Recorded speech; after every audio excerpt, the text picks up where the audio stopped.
പ്രിയപ്പെട്ട പ്രേക്ഷകരെ, അപ്പോൾ പോളോ ഫോൾസ് തുടങ്ങാൻ പോകുന്നു. ഹരിയാനയിലെയും വോട്ടുകൾ പൂർത്തിയായിരിക്കുന്നു. 61% എന്ന അത്യാവശ്യം തരക്കേടില്ലാത്ത പോളിംഗ് ശതമാനത്തിലേക്ക് എത്തുന്നു.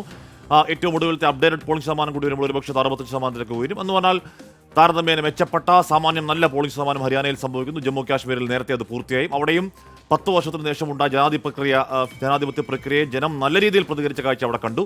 അല്പസമയത്തിനകം വിവിധ ഏജൻസികളുടെ എക്സിറ്റ് പോൾ ഫലങ്ങൾ പുറത്തേക്ക് വരാൻ പോകുന്നു. ഹരിയാനയിൽ 10 വർഷത്തെ ഭരണവിരുദ്ധ വികാരത്തെ അതിജീവിക്കാൻ BJPക്ക് കെൽപ്പുണ്ടോ? ആ BJPയെ അട്ടിമറിച്ചുകൊണ്ട് അധികാരത്തിലേക്ക് എത്താൻ അവിടെ ഹൂഡയ്ക്കും കോൺഗ്രസിനും കഴിയുമോ എന്ന ചോദ്യം അവിടെ നിൽക്കുന്നു. ജമ്മു കാശ്മീരിലെ നീണ്ട 10 വർഷത്തിന് ശേഷം നടന്ന തെരഞ്ഞെടുപ്പിൽ ജനാധിപത്യ പ്രക്രിയ പുനഃസ്ഥാപനത്തിൽ BJPക്കാണോ കോൺഗ്രസ് NC സഖ്യത്തിനാണോ നേട്ടം, അല്ലെങ്കിൽ നാഷണൽ കോൺഗ്രസ് സഖ്യത്തിനാണോ നേട്ടം എന്നുള്ള സുപ്രധാന ചോദ്യം അവിടെ കാശ്മീരിൽ ഉയരുന്നു. എന്തായാലും ദേശീയ തലത്തിൽ വലിയ മാറ്റങ്ങൾക്കൊന്നും ഇടയില്ലാത്ത ചെറിയ 2 സംസ്ഥാനങ്ങളാണ് എന്ന് പറഞ്ഞാൽ ജമ്മു കാശ്മീരിൽ 90, ഹരിയാനയിൽ 90 സീറ്റുകൾ. അപ്പോൾ ചെറിയ 2 സംസ്ഥാനങ്ങളാണ് എന്ന് പറയുമ്പോൾ പോലും ജമ്മു കാശ്മീരിന്റെ ആർട്ടിക്കിൾ 370 വന്നു തുടങ്ങുന്നുണ്ട്. എക്സിറ്റ് പോൾ വിജയകുമാർ വരുന്നുണ്ടെന്ന് തോന്നുന്നു അല്ലേ? അതെ, ഹരിയാനയിലെ ആദ്യത്തെ ഫലസൂചനകൾ അനുസരിച്ച് കോൺഗ്രസ് 55 മുതൽ 62 സീറ്റുകൾ നേടി അധികാരത്തിലേക്ക് വരുന്നു. BJPയുടെ ഭരണ തുടർച്ചയെന്ന മോഹം തല്ലിക്കെടുത്തുന്നതാണ് എക്സിറ്റ് പോൾ ഫലസൂചനകൾ. 55 മുതൽ 62 വരെ സീറ്റുകളിൽ കോൺഗ്രസ് അധികാരത്തിലേക്ക് വരുന്നു. 18 മുതൽ 24 എന്ന നിലയിലേക്ക് BJPയുടെ സീറ്റ് നില കുറയുന്നു എന്നതാണ് ഈ കണക്കുകൾ വ്യക്തമാക്കുന്നത്. 18, 24 BJP, 55, 62 കോൺഗ്രസ്, INLD 3 മുതൽ 6 വരെ, JJP 0, 3, മറ്റുള്ളവർ 5, അങ്ങനെയാണ് കണക്ക്. അതായത് ആദ്യത്തെ എക്സിറ്റ് പോൾ ഫല സൂചനകൾ അനുസരിച്ച് കോൺഗ്രസ് ഹരിയാനയിൽ ഭരണത്തിലേക്ക് വരുന്നു എന്നതാണ് ആദ്യ കണക്കുകൾ. ഇത് പ്രതീക്ഷിച്ചത് തന്നെയാണ്. ഭരണവിരുദ്ധ വികാരത്തെ അതിജീവിച്ച് മുന്നോട്ട് പോകാൻ BJPക്ക് കഴിയില്ല എന്നത് ഏറെക്കുറെ ഉറപ്പായിരുന്നു. അതുതന്നെയാണ് ഈ എക്സിറ്റ് പോൾ ഫലങ്ങളുടെ ആദ്യ കണക്കുകൾ വരുന്നത്. എന്തായാലും മാട്രിക്സിന്റെ സീറ്റ് പ്രൊജക്ഷനാണ് ആദ്യം വരുന്ന ഹരിയാനയിലെ മാട്രിക്സിന്റെ സീറ്റ് പ്രൊജക്ഷനാണ്. ഈ പറയുന്ന രീതിയിൽ ജാതി വോട്ടുകൾ ഒരുപക്ഷെ ഭിന്നിച്ചു പോയേക്കാം. BJPക്ക് അനുകൂലമായി അത് ഭിന്നിച്ചു പോയേക്കാം. JJPയുടെയും INLഡിലൊക്കെ സ്വാധീനം BJPക്ക് ഒരുപക്ഷെ സഹായിച്ചേക്കാം. ഈ പറഞ്ഞ 10 വർഷത്തെ ഭരണവിരുദ്ധ വികാരത്തെ അതിജീവിക്കാൻ ഈ വോട്ടുകൾ കട്ട് ചെയ്തു പോകുന്ന സഹായിച്ചേക്കാമെന്ന പ്രതീക്ഷ BJP ക്യാമ്പിനുണ്ടായിരുന്നു. അങ്ങനെ സംഭവിക്കുന്നില്ല. മാട്രിക്സിന്റെ പ്രൊജക്ട് പ്രകാരം BJP 18 മുതൽ 24 സീറ്റിലേക്ക് ഇടിയുന്നു, 25 സീറ്റിലേക്ക് താഴേക്ക് താഴുന്നു. കോൺഗ്രസ് ആവട്ടെ വലിയ മുൻതൂക്കം 55 മുതൽ 62 സീറ്റിലേക്ക് ഉയരുന്നു. INLD 3 മുതൽ 6 സീറ്റിലേക്ക് ഒതുങ്ങുന്നു. JJP കഴിഞ്ഞ നിയമസഭാ തെരഞ്ഞെടുപ്പിൽ 10 സീറ്റ് വാങ്ങിക്കൊണ്ട് കിങ് മേക്കറായ JJP BJPക്കും അന്ന് JJP പ്രതിപക്ഷത്ത് നിൽക്കുകയായിരുന്നു. പ്രതിപക്ഷത്ത് നിന്ന് BJPക്കെതിരെ അതിശക്തമായ വിമർശനങ്ങൾ ഉന്നയിച്ച് തെരഞ്ഞെടുപ്പിലേക്ക് പോയി. അതിനുശേഷം ഇലക്ഷൻ റിസൾട്ട് വന്നതിന് ശേഷം BJPയുമായി ചേർന്ന് JJP 0 മുതൽ 3 സീറ്റുകൾ താഴ്ന്നു. ആം ആദ്മി പാർട്ടി അടക്കമുള്ളവരാണ് മറ്റുള്ളവർ. അത് 2 മുതൽ 5 സീറ്റ്. ആം ആദ്മി പാർട്ടിക്ക് അവിടെ കാര്യമായ സ്വാധീനം ഉണ്ടാക്കാൻ കഴിയുന്നില്ല എന്ന് നേരത്തെ തന്നെ പറഞ്ഞു. പക്ഷേ ഡൽഹിയുമായി അതിർത്തി പങ്കിടുന്ന സ്ഥലങ്ങളിൽ ചെറിയ സ്വാധീനം ഒഴിച്ചു നിർത്തിയാൽ ആം ആദ്മി പാർട്ടിക്ക് ഹരിയാനയിൽ ഇപ്പോഴും കാര്യമായ സ്വാധീനം ഉണ്ടാക്കാൻ കഴിയുന്നില്ല. കോൺഗ്രസിന്റെ പ്രതീക്ഷ പോലെ തന്നെ അവിടെ ഭൂപീന്ദ്ര ഹൂഡയ്ക്ക് പൂർണ്ണമായി സർവാധികാരം കിട്ടിയ തെരഞ്ഞെടുപ്പാണ്. ഭൂപീന്ദ്ര ഹൂഡയും മകനും തന്നെയാണ് നയിച്ചത്. കാര്യമായ രീതിയിൽ ഏതെങ്കിലും ഇന്റേണൽ റിഫ്റ്റ് അവിടെ കുമാരി ഷെൽജ ഒരു ചെറിയ പ്രശ്നമാക്കി ഒഴിച്ചു നിർത്തിയാൽ കഴിഞ്ഞ തവണത്തെ പോലെ, അല്ലെങ്കിൽ അവിടെ രൺജീത് സിംഗ് സുർജേവാല പോയി മത്സരിച്ച സമയത്തൊക്കെ ഉണ്ടായ പോലെയുള്ള ആരാണ് മുഖ്യമന്ത്രി സ്ഥാനാർത്ഥി എന്ന കൺഫ്യൂഷൻ അവിടെ ഉണ്ടായിരുന്നില്ല. ഏതെങ്കിലും തരത്തിൽ ഇന്റേണൽ റിഫ്റ്റിന്റെ രൂക്ഷമായ ഒരു വകഭേദം ഹരിയാനയിൽ ഉണ്ടായിരുന്നില്ല. അതുപോലെ തന്നെ റിസൾട്ട് അതുപോലെ തന്നെ വരുന്നു. BJP മാട്രിക്സ് സർവേയിൽ BJP 25 താഴേക്ക് 18 മുതൽ 24 ഒതുങ്ങുന്നു. കോൺഗ്രസ് 50 മുകളിലേക്ക് 55 മുതൽ 62 സീറ്റ് വരെ, INLD 3, 6, JJP 3, മറ്റുള്ള മറ്റ് എക്സിറ്റ് പോളുകൾ വരുന്നതേ ഉള്ളൂ. എന്തായാലും വിജയകുമാർ അവിടെ 3ാം തവണയും അധികാരത്തിലേക്ക് എത്തുക എന്ന അസാധാരണത്വം, അല്ലെങ്കിൽ അവിടെ ഹരിയാനക്കാർ സഹായിക്കുമെന്ന് BJPയുടെ പ്രതീക്ഷ പൊലിയുന്നു എന്ന് വേണം മനസ്സിലാക്കാൻ മാട്രിക്സിന്റെ സീറ്റ് പ്രൊജക്ഷൻ കാണുമ്പോൾ അല്ലേ? ജാതി സമവാക്യങ്ങൾ, അതായത് ജാട്ട് വിഭാഗം BJPയിൽ നിന്ന് ഏറെ അകന്നു. അതുപോലെ കർഷക സമരം, ഗുസ്തി പ്രക്ഷോഭം, ഇതൊക്കെ ആത്യന്തികമായി ജാട്ട് വോട്ടുകളെ സ്വാധീനിക്കുന്ന ഘടകങ്ങൾ തന്നെയാണ്.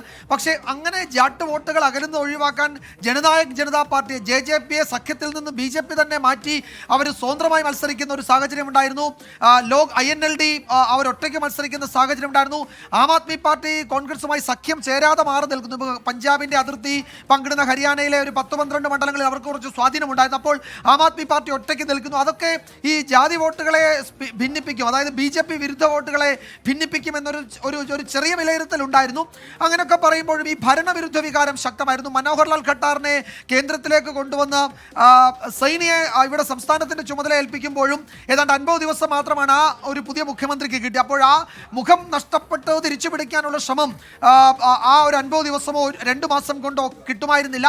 സ്വാഭാവികമായും അത് ഭരണവിരുദ്ധ വികാരം ശക്തമാണ്. അതിനെ അതിജീവിക്കാൻ ഈ ജാതി സമവാക്യങ്ങൾ സ്പ്ലിറ്റ് ഉണ്ടാക്കിയിട്ടും കഴിഞ്ഞിട്ടില്ല എന്നതാണ് കണക്ക്. കോൺഗ്രസിന് ഏതാണ്ട് ഒരു ക്ലീൻ സ്വീപ്പ് എന്ന് പറയാവുന്ന തരത്തിലൊരു മുന്നേറ്റം ഉണ്ടാക്കാൻ അവിടെ കഴിഞ്ഞിട്ടുണ്ട്. ഹൂഡയെ അടുത്ത മുഖ്യമന്ത്രിയാക്കാൻ കഴിയുന്ന തരത്തിലേക്ക് കോൺഗ്രസിന് മുന്നേറ്റം ഉണ്ടാക്കാൻ കഴിയുമെന്നതാണ് ആദ്യ കണക്കുകൾ വ്യക്തമാക്കുന്നത്. കൂടുതൽ കണക്കുകൾ വരാനിരിക്കുന്നു, കൂടുതൽ എക്സിറ്റ് പോളുകൾ വരാനിരിക്കുന്നതേ ഉള്ളൂ. അപ്പോൾ കഴിഞ്ഞ ലോക്സഭാ തെരഞ്ഞെടുപ്പിലെ എക്സിറ്റ് പോളുകളുടെ ഒരുപക്ഷെ കനത്ത പരാജയത്തിന് ശേഷം അധികം ഏജൻസികൾ അങ്ങനെ പ്രധാനപ്പെട്ട ചാനലുകൾ ചേർന്ന് ഇപ്പോൾ എക്സിറ്റ് പോൾ നടത്തുന്നില്ല എന്നൊരു പ്രത്യേകതയുണ്ട്. ആക്സിസ് മൈ ഇന്ത്യ ഉണ്ട്, പക്ഷേ അതൊരു റെഡ് മൈക്ക് എന്ന് പറഞ്ഞ ഒരു യൂട്യൂബ് ചാനലുമായി ചേർന്ന് ആക്സിസ് മൈ ഇന്ത്യ. എങ്കിൽ കൂടിയും അത്രയും ഇല്ലെങ്കിൽ കൂടിയും വരുന്ന ഏജൻസി കണക്കുകൾ പ്രകാരം കോൺഗ്രസ് ആണ് മുൻതൂക്കം. നേരത്തെ വിജയകുമാർ പറഞ്ഞ ജാട്ട് വോട്ടുകൾ ഏതാണ്ട് അത് BJP തന്നെ അവിടെ കണക്കുകൂട്ടിയതാണ്. ഏതാണ്ട് പാർട്ടിയിൽ നിന്ന് പൂർണ്ണമായി തന്നെ ജാട്ട് വോട്ടുകൾ അകന്നു പോകുന്നതിന് കാരണം അത് കർഷക പ്രക്ഷോഭമാണ്, ഈ പറയുന്ന സ്പോർട്സ് താരങ്ങളുടെ പ്രക്ഷോഭമാണ്. വിനേഷ് ഫോഗട്ടിൻ്റെയൊക്കെ പ്രശ്നങ്ങൾ നമ്മൾ കണ്ടു, ഫോഗട്ടിന് അവിടെ കിട്ടിയ സ്വീകരണം കണ്ടു, അതിന് ഹൂഡയും കോൺഗ്രസും നേതൃത്വം നൽകുന്നത് കണ്ടു. അതൊക്കെ ജാട്ട് വോട്ടുകൾ ഏതാണ്ട് പൂർണ്ണമായി തന്നെ BJP-യിൽ നകറ്റി. ജാട്ട് വോട്ടുകൾ BJP-ക്ക് ഒരു കണ്ണുവച്ചിരുന്നില്ല. പകരം ബ്രാഹ്മണ OBC വോട്ടുകൾ ചേർത്തുകൊണ്ട് ജാട്ട് വോട്ടുകളെ അതിജീവിക്കാനുള്ള മാർഗമുണ്ടോ എന്ന് BJP തിരയുകയായിരുന്നു. അതിനുവേണ്ടിയുള്ള ശ്രമങ്ങൾ ആഞ്ഞു നോക്കി. ഏതാണ്ട് ജാട്ട് വോട്ടുകൾ പൂർണ്ണമായി മാറുകയും ബാക്കി വോട്ടുകൾ ജാട്ടിതര വോട്ടുകൾ തങ്ങളുടെ ക്യാമ്പിലേക്ക് എത്തിക്കാൻ കഴിയുമോ എന്ന ശ്രമമായിരുന്നു. പക്ഷേ അത് പരാജയപ്പെടുന്നു വേണം ഈ മാട്രിക്സിന്റെ സർവേ കാണുമ്പോൾ മനസ്സിലാക്കേണ്ടത്. മാത്രമല്ല JJP എന്ന് പറയുന്ന ജനതാ പാർട്ടി അത് പുതിയ പാർട്ടിയാണ്, ചൗട്ടാലയുടെ മകന്റെ പുതിയ പാർട്ടിയാണ്. ആ പുതിയ പാർട്ടി ആ തെരഞ്ഞെടുപ്പിൽ വലിയ പ്രതിപക്ഷത്ത് ഉണ്ടാക്കിയാണ്. ഒരുപക്ഷെ ആം ആദ്മി പോലെ തന്നെ പുതിയൊരു പാർട്ടി അവിടെ വന്ന് ആ പാർട്ടി ആ സമയത്ത് അത് ഗ്രൗണ്ടിലേക്ക് ഇറങ്ങി അത് പ്രതിപക്ഷത്ത് നിന്ന് BJP അതിശക്തമായി വെല്ലുവിളിച്ച് വിമർശിച്ച് അവർ 10 സീറ്റുകൾ നേടി. പക്ഷേ പ്രതിപക്ഷത്തിരുന്ന JJP തെരഞ്ഞെടുപ്പ് കഴിയുമ്പോഴേക്കും BJP ആരെ വിമർശിച്ചു അവരുടെ ക്യാമ്പിലേക്ക് തിരികെ പോകുന്ന കാഴ്ച ഹരിയാനക്കാർ കണ്ടു. അതിനൊരു പക്ഷേ JJPക്ക് കിട്ടുന്ന കടുത്ത ശിക്ഷ 10-ൽ നിന്ന് ഒരുപക്ഷെ വട്ടപ്പൂജ്യം മുതൽ 3 സീറ്റിലേക്ക് ജനതാ പാർട്ടി താഴ്ന്നു എന്നുള്ളതാണ് ഈ കാണാൻ കഴിയുന്നത്. INLD സഖ്യം ചേർന്നത് BSP-മായാണ്. INLD BSP സഖ്യത്തിനും കാര്യമായ നേട്ടം അവിടെ ഉണ്ടാക്കാൻ കഴിയുന്നില്ല. പക്ഷേ INLD BSP എന്നൊക്കെ പറയുന്നത് അവിടുത്തെ അതിസങ്കീർണമായ ജാതി സമവാക്യങ്ങളിൽ ഏതോ തരത്തിൽ വോട്ടുകളെ സ്വാധീനിക്കാൻ കഴിവുള്ള ഒരു സഖ്യമാണെന്ന് വിലയിരുത്തപ്പെട്ടു. പക്ഷേ INLD BSP സഖ്യത്തിന് 3 മുതൽ 6 സീറ്റുകൾ വരെ മാത്രമാണ് നേടാൻ കഴിഞ്ഞത്. മാത്രമല്ല JJP അവിടെ കൂട്ടുചേർന്ന ആസാദി പാർട്ടിയാണ്, ചന്ദ്രശേഖർ ആസാദിന്റെ പാർട്ടിയുമായാണ് അവിടെ JJP കൂട്ടുചേർന്നത്. പക്ഷേ ആസാദിനോ അല്ലെങ്കിൽ ജനതാ പാർട്ടിക്കോ കാര്യമായ നേട്ടം അവിടെ ഉണ്ടാക്കാൻ കഴിഞ്ഞില്ല. മാട്രിക്സ് സർവേ പ്രകാരം BJP 18 മുതൽ 24 സീറ്റ് വരെ താഴേക്കിടിയുന്നു. ജമ്മു കാശ്മീരിന്റെ റിസൾട്ട് കൂടി ഇപ്പോൾ മാട്രിക്സിന്റെ അല്പസമയത്തിനും ജമ്മു കാശ്മീർ വരും. എന്തായാലും മാട്രിക്സിന്റെ റിസൾട്ടിൽ തന്നെ ആകെ ഒരു മാട്രിക്സിന്റെ റിസൾട്ട് മാത്രമാണ് ഇപ്പോൾ നിലവിൽ ഇതുവരെ വന്നിട്ടുള്ളത്. അതിൽ എക്സ്പെർട്ടോമീറ്റർ എന്ന് പറയുന്ന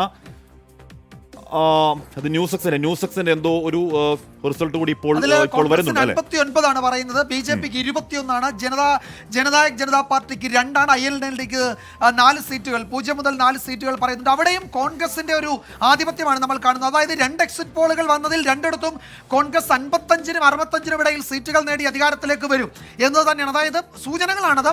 BJP 20-നും 30-നും ഇടയിലായിരിക്കും BJPയുടെ സീറ്റുകൾ എന്നത് ഏറെക്കുറെ ഉറപ്പിക്കാവുന്ന 2 പ്രധാനപ്പെട്ട സർവേകൾ വന്നിട്ടുണ്ട്. അപ്പോൾ ഇതിൽ ഈ പറയുന്ന കണക്കുകൾ, അതായത് ഒരു ജനറൽ ട്രെൻഡ് ഇപ്പോൾ ഹരിയാനയിൽ പോവുകയും ഹരിയാനയിൽ വിവരങ്ങൾ ശേഖരിക്കുകയും ഒക്കെ ചെയ്ത മാധ്യമപ്രവർത്തകരൊക്കെ നൽകിയ ആ ഒരു ട്രെൻഡുമായി ചേർന്ന് വെക്കുന്നതാണ്. നമ്മൾ അപ്പോഴും ഓർക്കണം, കഴിഞ്ഞ ലോക്സഭാ തെരഞ്ഞെടുപ്പിൽ എക്സിറ്റ് പോളുകൾ പരാജയപ്പെടുക ഒരു സാഹചര്യമുണ്ട്. എക്സിറ്റ് പോൾ ഏജൻസികളോട് വലിയ ചോദ്യങ്ങൾ, വലിയ വിമർശനങ്ങളൊക്കെ ഏറ്റുവാങ്ങിയതാണ്. അതുകൊണ്ട് അതിൻ്റെ കാര്യക്ഷമതയെപ്പറ്റി നമുക്ക് പറയാൻ കഴിയില്ല. പക്ഷേ എന്തായാലും ഒരു ഫലസൂചന എന്ന നിലയിൽ നമുക്ക് പറയാവുന്നത് ഏതാണ്ട് 50-നും 60-നും ഇടയിൽ സീറ്റുകൾ കോൺഗ്രസിന് നേടാം. ഒരു 20-നും 30-നും ഇടയിലായിരിക്കും BJPയുടെ സീറ്റ് നില. ഇതാണ് ഹരിയാനയിൽ ഇതുവരെ വന്ന 2 എക്സിറ്റ് പോളിന്റെയും ഫലസൂചനകൾ വ്യക്തമാക്കുന്നത്. അതിൽ ഒരു പക്ഷേ ഇനിയിപ്പോൾ ആക്സിസ് മൈ ഇന്ത്യ അടക്കമുള്ള ഏജൻസികളുടെ കണക്കുകൾ വരാനുണ്ട്.